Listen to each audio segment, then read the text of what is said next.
Assalamualaikum warahmatullahi wabarakatuh. Halo sahabat semua, selamat datang kembali di channel Makom Hijrah.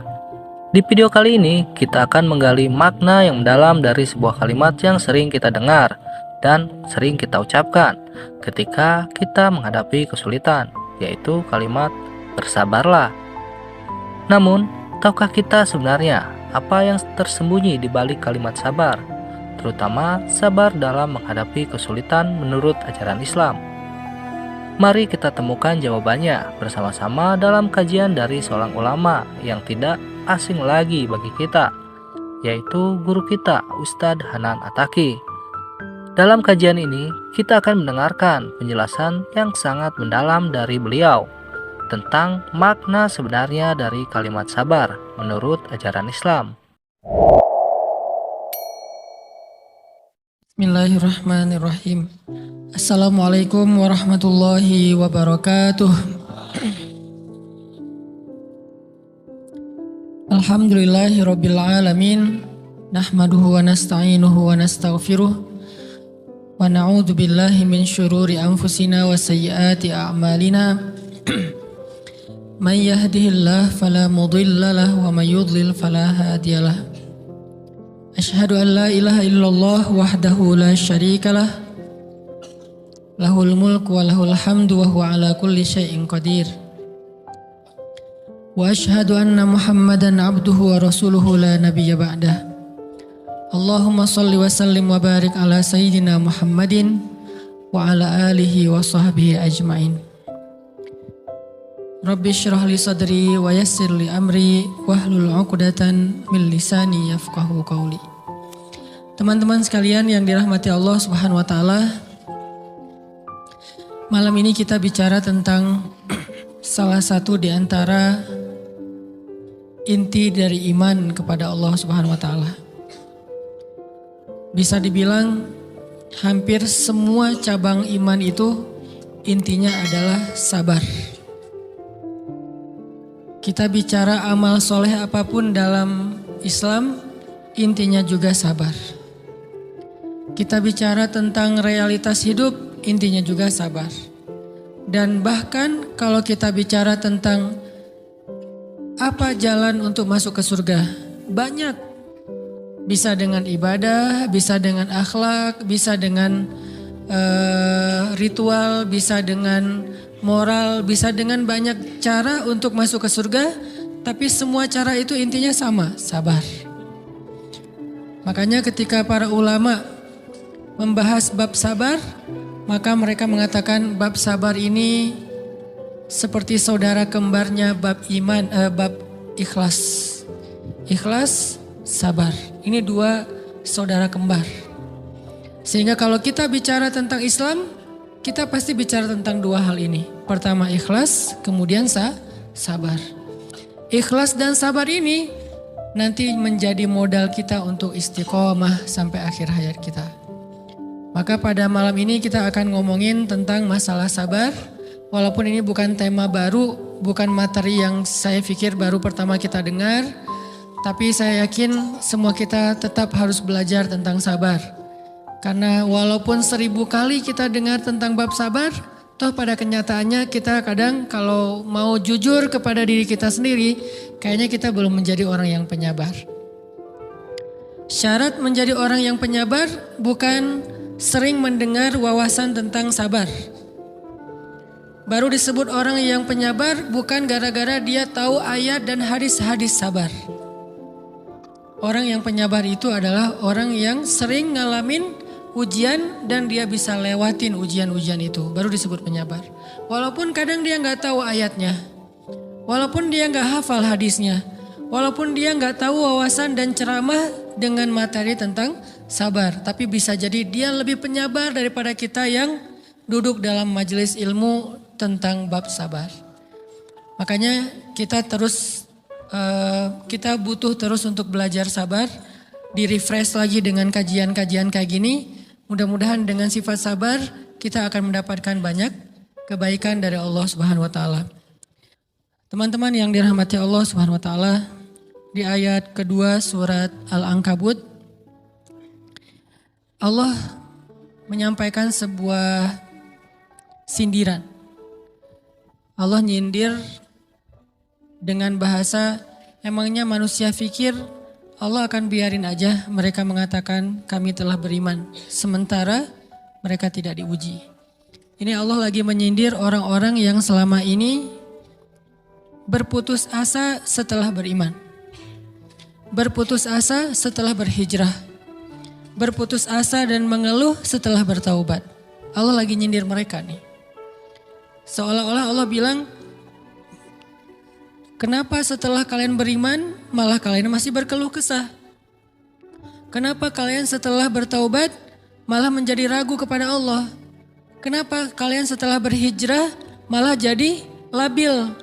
Bukankah harusnya setelah kalian menyatakan kami taubat, kami hijrah, kami beriman, harusnya iman kalian makin mantap? Dan bukti bahwa iman kalian mantap apa? Bahwa ketika kalian diuji, kalian sama sekali tidak goyah. Jadi Allah Subhanahu wa taala seolah-olah mengatakan bahwa ujian adalah tabiat iman. Bahwa ujian adalah tabiat iman. Bisa diuji dengan ujian yang kita tidak suka, bisa juga diuji sebaliknya dengan ujian yang kita suka. Bisa diuji dengan ujian yang sifatnya fisik, bisa diuji dengan ujian yang sifatnya harta, bisa juga diuji yang lebih berat lagi dengan ujian yang sifatnya perasaan. Yang jelas semuanya diuji. Bisa diuji dengan ujian musibah, bisa juga diuji dengan godaan-godaan dari syaitan yang melalui hawa nafsu kita. Bisa diuji dengan kemarahan, dipancing oleh orang lain untuk marah, dipancing di sosmed untuk ngebalas komen-komen mereka, dipancing untuk berdebat, dipancing untuk akhirnya kita saling menjudge, saling menjatuhkan, saling menjelekkan. Ini semuanya bentuknya ujian. Makanya Allah Subhanahu wa taala mengatakan di pembukaan surat Al-Ankabut, kalau ujian itu adalah tabiat iman. Ujian dan keimanan itu nggak bisa dipisahkan. Apa hubungan antara iman dengan sabar? Sehingga Allah Subhanahu wa taala menilai keimanan seseorang itu dengan cara mengujinya. Apa hubungan antara iman dengan sabar? Ternyata ciri yang paling jelas orang yang imannya baik adalah sabarnya. Makin baik imannya, harusnya makin kuat kesabarannya. Jadi orang yang paling beriman itu tidak dilihat dari wawasan agamanya. Itu lebih kepada orang yang berwawasan luas, yang ilmunya banyak. Tapi belum tentu orang yang wawasannya luas adalah orang yang paling baik imannya, belum tentu. Bukankah iblis itu wawasannya luas? Dia mengerti banyak hal yang bahkan kita gak ngerti. Iblis ngerti tentang dunia di langit. Iblis mengerti tentang alam yang ada di surga, alam yang ada di akhirat. Iblis tahu, bahkan udah masuk surga. Jadi ilmu iblis lebih banyak daripada kita sekarang. Tapi kenapa iblis malah tidak sebanding antara ilmunya, wawasannya dengan ketakwaan dan kesolehannya? Karena iblis tidak sabar dengan sebuah ujian. Ujian iblis apa? Eksis. Itu ujiannya iblis. Dia udah lama eksis, followersnya banyak. Setiap dia posting, orang berlomba-lomba jadi first like. Setiap dia posting, di repost rame-rame. Di YouTube viral. Channelnya tuh paling banyak subscribersnya. Iblis. Coba cari nanti di YouTube iblis. Ada gak channel? Itu udah viral banget loh, eksis banget. Tiba-tiba datang pendatang baru. Muncul pendatang baru. Pendatang baru ini tiba-tiba melejit. Followersnya langsung nambah, kejar-kejaran akhirnya disalib. Pas lagi kayak gitu dia gak kuat. Dengan ujian nama besar, ujian eksistensi, ujian popularitas, ujian siapa yang lebih dihargai, ujian-ujian kayak gitu. Sama kayak kita kadang-kadang ngerasa udah banyak jasa dalam sebuah organisasi, udah banyak jasa dalam sebuah komunitas, udah banyak jasa dalam sebuah lingkungan, masjid, sekolah, organisasi, teman-teman. Kita yang paling sering berkorban. Tapi ternyata yang eksis, yang masuk media, yang masuk TV justru orang lain. Itu kan ujian ya. Nah ini nih yang kadang-kadang ujian namanya zulzilu, diguncang perasaannya. Bukan diuji dengan fisik, kadang-kadang ujian sakit, capek, lelah, buat kita bisa kita lalui tuh dalam sebuah organisasi nih. Kita lagi bikin kegiatan sosial, baksos. Di sekolah, dengan OSIS-nya, dengan ROHIS-nya, di kampus, dengan BEM-nya, dengan LDK-nya, kita bikin acara baksos. Kan effortnya lumayan ya. Kita begadang untuk meeting, kita survei lapangan, kita kerja malah tidur sehari cuma 1,5 jam, 2 jam. Fisik kita lelah, fisik kita capek, kadang sampai sakit. Sampai dirawat di rumah sakit gara-gara kena misalnya tipes gitu, gara-gara kita habis-habisan bekerja, itu buat kita gak masalah. Ujian fisik kita lalui. Dan besok mau ngadain lagi, kita yang paling semangat dan aktif. Gak masalah capek juga. Gak masalah juga kita lelah. Gak masalah kurang tidur. Gak masalah berjalan jauh. Gak masalah. Satu, ujian harta. Kita yang justru nombokin. Kita yang nalangin dulu modal-modal untuk kegiatan-kegiatan tersebut. Kalau ternyata gak tercover dananya, akhirnya gak bisa dibalikin talangan kita. Gak apa-apa, kita ikhlas. Kita berkorban dengan harta kita. Butuh apa? Saya bayarin. Butuh apa? Kita lewatin ujian harta. Tapi begitu ujian perasaan, kita udah capek, lelah, kurang tidur, nombokin, nalangin habis-habisan. Ternyata teman kita yang jadi ketua panitia ada kadang cuman masalah itu doang. Atau dia yang jadi PR-nya. Yang namanya PR ketika diliput oleh media kan dia yang muncul mukanya kan. Akhirnya diundang oleh misalnya hitam putih lah atau apalah. Kok dia yang muncul di sana? Atau diundang berdua, tapi sampai di sana dia yang banyak ngomong, kita diam aja. Pulang-pulang pundung. Begitu besok mau ngadain lagi, udah gak mau terlibat. Left group. Kenapa itu terjadi? Ujian zulzilu, perasaan. Itu yang dialamin oleh iblis.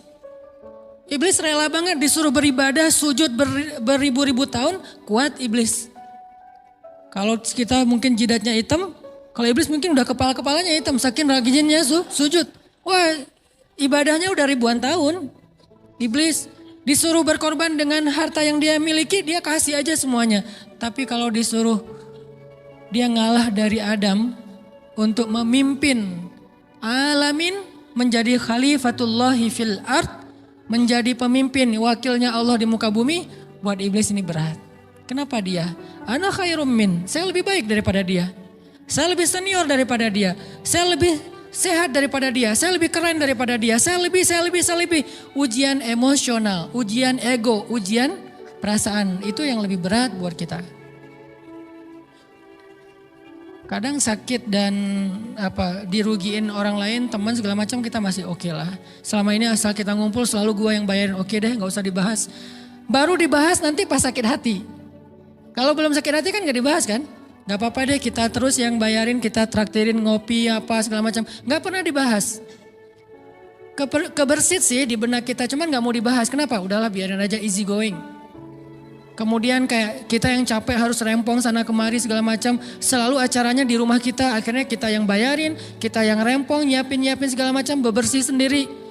Tapi begitu ada yang nyakitin perasaan kita sedikit aja, semua itu balik lagi. Dari dulu ya. Nah, keluar kan? Kenapa? Dipancing oleh ujian perasaan. Jadi ternyata yang paling berat itu adalah zulzilu, diguncang perasaannya. Kita kadang-kadang habis-habisan buat seseorang, gak masalah. Hujan-hujanan dia yang pakai jas hujan, kita gak pakai apa-apa, gak apa-apa. Sakit-sakitan juga, dikerok dan segala macam, biarin aja. Kalau perlu misalnya kalau bannya lagi kempes, dia naik Grab, kita dorong-dorong motor terus cari tempat segala macam sampai tengah malam. Gak apa-apa deh buat dia. Apa sih yang gak buat kamu? Begitu dia selingkuh, keluar semuanya. Mulai list report keuangan. Wah dulu sekian, sampai uang receh-receh juga dihitung kan ya. Kenapa bisa kayak gitu? Perasaan kan?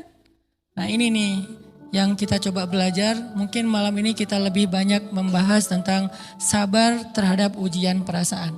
Karena banyak macam-macam ujian. Nah gimana kita memanage perasaan kita. Gimana cara kita merecovery perasaan kita dengan bab sabar. Insya Allah nanti akan kita lanjutkan setelah selesai sholat isya. Barakallah.